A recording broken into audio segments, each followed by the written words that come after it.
Good morning, students. Welcome to all of you in an online class.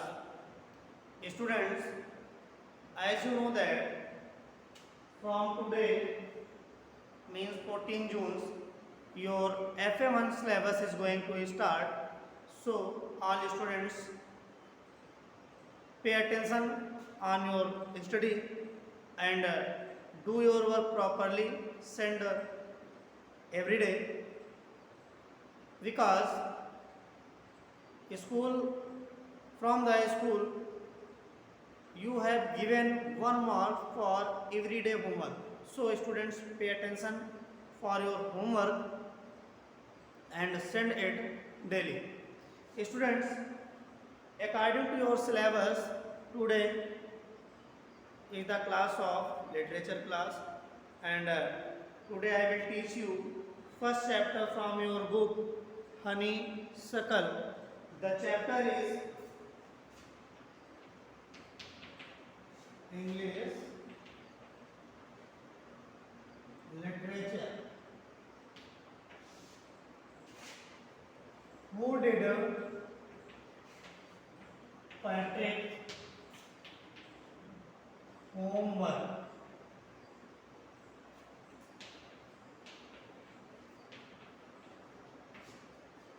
Students, this is your first chapter of your syllabus.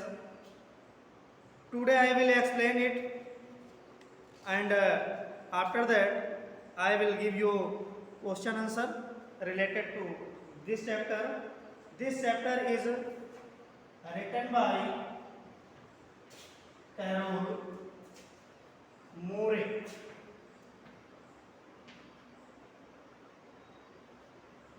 Carol Moore.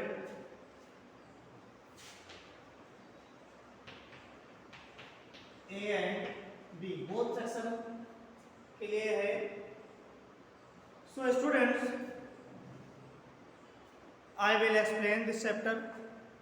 So pay attention. The students who have not purchased book till now, purchase it as soon as possible. Otherwise, you will face the problem related to book and a chapter maybe will not understand. So students, purchase your book timely. Now we will discuss about chapter. Students, now we will explain the chapter. First of all, we discuss in class. Do you like homework? Writer ने आपसे कहा कि क्या आप homework करना पसंद करते हैं. Do you do it your self? क्या आप अपना होमवर्क स्वयं करते हैं. और डू यू गेट हेल्प? या फिर आप किसी की हेल्प लेते हैं. What homework do you usually have? आपके पास क्या क्या होमवर्क होता है, इस चैप्टर के माध्यम से बताते हैं. Patrick never did homework. Patrick एक स्टूडेंट था जो कभी भी अपना होमवर्क नहीं करता था. Too boring he said. और वो कहता था ये होमवर्क करना बहुत बोरिंग है. He played hockey and basketball.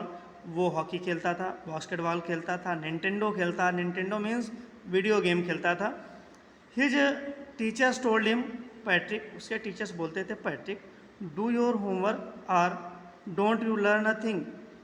अपना क्या आप तुम होमवर्क करते हो या आप कोई चीज़ लर्न करते हो. And it's true sometimes he did feel like an ignoramus. और ये बिल्कुल सही था कि उसे कभी कभी ऐसा लगता था कि वो इग्नोरेमस है, यानी उसको कुछ भी नहीं पता है. But what could he do? लेकिन वो क्या कर सकता था. ही हेटेड होमवर्क. क्योंकि वो होमवर्क से बड़ा ही हेट करता था, यानी वो होमवर्क करना नहीं चाहता था. उसे होमवर्क करना बिल्कुल भी पसंद नहीं था. Then one day he found his cat playing with a little doll. एक दिन उसने ये देखा कि उसकी जो छोटी डॉल थी, कैट थी, एक डॉल के साथ खेल रही थी, छोटी डॉल के साथ. And he grabbed it away. उसने क्या किया, उस डॉल को कैट से छीन लिया. To his surprise it was not a doll. ये देख करके सरप्राइज हो गया कि जिस डॉल के साथ उसकी कैट खेल रही थी वो कोई डॉल नहीं थी at all but a man of tinier size. वो एक छोटे कद का आदमी था. He had a little wool shirt with old fashion breaches. वो एक ऊल की शर्ट पहने हुए था जो ओल्ड फैशन की थी, यानी पुराने टाइम की थी। And a high tall hat, एक टोपी पहने हुए था। मच लाइक अ विच, और जो कि टोपी कैसी दिखती थी, विच की तरह, भूत की तरह दिखती थी। ही येल्ड, अब वो चिल्ला रहा था, save me, don't give me back to that cat, यानी मुझको बचा लो, अब हमें इस कैट को दोबारा मत देना, यानी हमें कैट के पास अब दोबारा मत ले जाना। आई शैल ग्रांट यू विश, मैं आपसे वादा करता हूँ, आई प्रॉमिस यू दैट, मैं आपको वादा करता हूँ कि मैं आपका कोई ना कोई काम कर दूंगा, आपके काम आऊँगा, ऐसी मैं वादा करता हूँ। Patrick don't believe how lucky he was, Patrick को बिल्कुल विश्वास नहीं होता था कि मैं कितना लकी हूँ। Here was the answer to all of his problem, ये उसके हर प्रॉब्लम का आंसर था। सो ही सेड, उसने कहा, only if you do all my homework till the end of the semester. Patrick ने क्या कहा उस चाइनीज पर्सन से कि आप हमारा पूरा होमवर्क करोगे तब तक जब तक कि ये सेमेस्टर का एंड नहीं हो जाता, यानी पूरे सेमेस्टर आप वर्क करोगे। दैट्स 35 डेज, यानी सेमेस्टर का टाइम सिर्फ 35 डेज का बचा हुआ है। इसका मतलब है कि जो चाइनीज पर्सन को 35 डेज तक वर्क करना पड़ेगा। If you do a good enough job, क्या तुम एक ये तुम ये मेरे लिए ऐसा अच्छा जॉब करोगे, I could even get S, तो मैं एस हो सकता हूँ, यानी मैं ग्रेड ए पा सकता हूँ क्लास में, अच्छी तरीके से मैं पास हो सकता हूँ। The little man's face wrinkled like a dishcloth thrown, उस लिटिल मैन का जो फेस था बड़ी रिंकल्ड थी, यानी मुरझाया हुआ चेहरा था, ऐसा लग रहा था डिस्क्लॉथ थ्रोन इन द हैम्पर, जैसे कपड़े को डस्टिंग करके फेंका गया हो, इस तरह से था। यानी कुल मिला के ये कह सकते हो कि वो निराश था टाइनियस्ट पर्सन कि हमको ये काम करना पड़ेगा। ही किक्ड हिज लेग, उसने गुस्से से अपनी किक की, एंड डबल्ड हिज फिस्ट, और उसने अपनी फिस्ट मुट्ठी बांधी गुस्से से। And he grimaced and scowled and pursued his lips, उसने अपने होंठ काट रहा था, होंठ काटे। ओ आई एम आई कस्ट, मैं कितना दुर्भाग्यशाली हूँ। बट फिर भी आई शैल डू इट, फिर भी मैं दुर्भाग्यशाली हूँ कि वहाँ से बचने के बजाय हमको इतना सारा काम करना पड़ेगा, फिर भी मैं काम करूँगा। And true to his word that little elf began to do Patrick's homework, ये बिल्कुल सही था, उसके वर्ड बिल्कुल सही थे। लिटिल एल्फ को, यानी वो जो टाइनियस्ट पर्सन था उसी को एल्फ बोला गया है। जो लिटिल एल्फ था began to do Patrick's homework, Patrick के होमवर्क को करना शुरू किया। Except there was one glitch, केवल एक ही ग्लिच थी। ग्लिच की means a fault in a machine, यानी एक ही केवल एक गलती थी, फॉल्ट थी। The elf did not always know what to do, elf बिल्कुल नहीं जानता था कि उसे क्या करना है। एंड ही नीडेड हेल्प, उसे हेल्प की ज़रूरत थी। हेल्प मी ही एड से, यानी वो बार बार ये कहता था कि हमारी हेल्प करो, हेल्प करो। And Patrick would have to help in whatever way, और पैट्रिक को उसके होमवर्क में हेल्प करनी पड़ती थी। I don't know this word, वह पूछता था कि मुझे इसका मतलब नहीं पता, मैं इस वर्ड को नहीं जानता हूँ। The elf excuse while reading पैट्रिक्स homework, जब पैट्रिक का होमवर्क को रीड करता था तो वो यही कहता था, बहाने बनाता था कि मैं इसका वर्ड का मतलब नहीं जानता हूँ। गेट मी अ डिक्शनरी, मुझे डिक्शनरी दो। No what's even better, look up the word and sound it out by each letter, Patrick कहता था कि ये बेटर रहेगा कि हमें एक एक वर्ड बताओ, एक एक लेटर बताओ। When it come to math, जब मैथ की बात आई, Patrick was out of luck, Patrick out of luck था, यानी दुर्भाग्यशाली था। What are time table, the elf squeaked, जो एल्फ है वो पूछता है कि टाइम टेबल्स क्या है, यानी पहाड़े क्या होते हैं। The elves never need that, क्योंकि एल्फ्स को कभी पहाड़े की ज़रूरत नहीं पड़ी, इसलिए उसे पहाड़े भी नहीं आते हैं। And addition and subtraction and division and fraction, ना तो उसे एडिशन आता है, ऐड करना आता है, ना सब्ट्रैक्शन आता है, ना डिवीज़न आता है, और ना ही फ्रैक्शन करना आता है। यानी कहने का मतलब ये कि उसको ना तो टेबल आते हैं और ना ही उसे एडिशन, सब्ट्रैक्शन, डिवीजन और फ्रैक्शन आते हैं।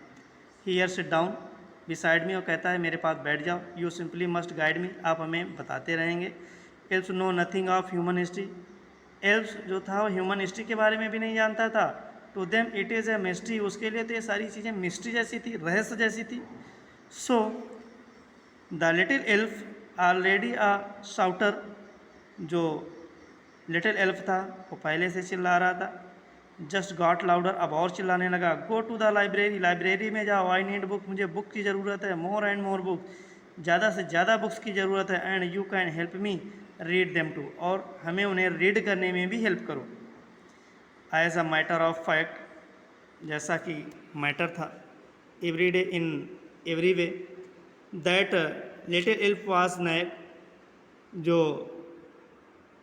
एल्फ था वो हमेशा उसे प्रॉब्लम देता रहता था, कंप्लेन करता रहता था कि हमें ये चाहिए, वो चाहिए, ये नहीं आता, इसके लिए बुक्स दो। Patrick was working harder than ईवर had, Patrick को जितना पहले वर्क करता था उससे ज़्यादा वर्क करना पड़ा। And was it a drag, जो कि एक ड्रैग था। He was staying up night, उसे रात में भी बैठना पड़ता था। Had never felt so weary, कभी वो थकान महसूस नहीं करता था। Was going to school with his eye puffed and bleary, अब वो स्कूल जब जाता था तो उसे थकान जैसी लगती थी। Finally the last day of school arrived, जब स्कूल का आखिरी दिन था। The elf was free to go, elf free था जाने के लिए। As for homework there was no more, so he quietly and slyly slipped out the back door, अब उसका जाने का टाइम था तो इसलिए क्या किया, एल्फ ने बैक डोर से चला गया। Patrick got his age, Patrick को भी स्कूल में ए ग्रेड मिल गया। हिज क्लासमेट वर अमेज्ड, ये देखकर उसके क्लास के बच्चे बड़ी अमेज थे, आश्चर्यचकित थे। हिज टीचर स्माइल्ड, उसके टीचर मुस्कुरा रहे थे, एंड मुस्कुराए, and were full of praise, और बहुत ज़्यादा उसकी प्रेज की, प्रशंसा की। And his parents they wondered, उसके पेरेंट्स यानी पैट्रिक के पेरेंट्स भी बड़े आश्चर्य में थे। What had happened to Patrick, Patrick को क्या हो गया। He was now the model kid, अब वो तो बिल्कुल नया बच्चा हो गया, मॉडल किड हो गया। क्लीन हिज रूम, अपना रूम साफ कर लिया। डिड हिज कोर्स, उसने अपना कोर्स भी कर लिया। कोर्स का मतलब work that be done every day of and boring, यानी जो वर्क उसको बोरिंग लगता था वो वर्क भी कर डालता था। वाज चीयरफुल नेवर र्यूड, कभी भी नाराज नहीं होता था। Like he had developed a whole new attitude, ऐसा लगता था उसने अपनी सारी नई नई आदतें सीख ली, यानी जितनी भी बैड हैबिट्स थी सब खत्म हो गई, सब अच्छी अच्छी आदतें उसके पास आ गई। You see in the end, आप देखते हैं लास्ट में Patrick still thought he had made that tiny man, Patrick अभी भी ये सोचता है कि he had made that tiny man do all his homework, Patrick के दिमाग में आज भी है, अभी भी है कि जितना भी उसका होमवर्क था सब टेनियस पर्सन ने किया। But I shall share a secret, लेकिन मैं आपको एक सीक्रेट बताना चाहता हूँ, just between you and me, जो कि आप और मेरे ही बीच रहनी चाहिए। It was not the elf, elf ने नहीं किया था, Patrick had done it himself, Patrick ने ही अपना होमवर्क किया था। यानी एल्फ तो केवल राइटिंग का वर्क कर रहा था, एल्फ को कुछ पता नहीं था, सारा काम किसने किया, पैट्रिक में। रियली की बात आए तो पैट्रिक ने किया, और अगर कहा जाए कि पैट्रिक का होमवर्क किसने किया तो एल्फ ने किया। स्टूडेंट्स, ये चैप्टर आपका कंप्लीट होता है। नेक्स्ट पीरियड में नेक्स्ट लेवल दिया जाएगा, नेक्स्ट वर्क, यानी इसकी क्वेश्चन आंसर वर्ड मीनिंग कराई जाएंगी। Thank you, have a nice day, take care of you and your family.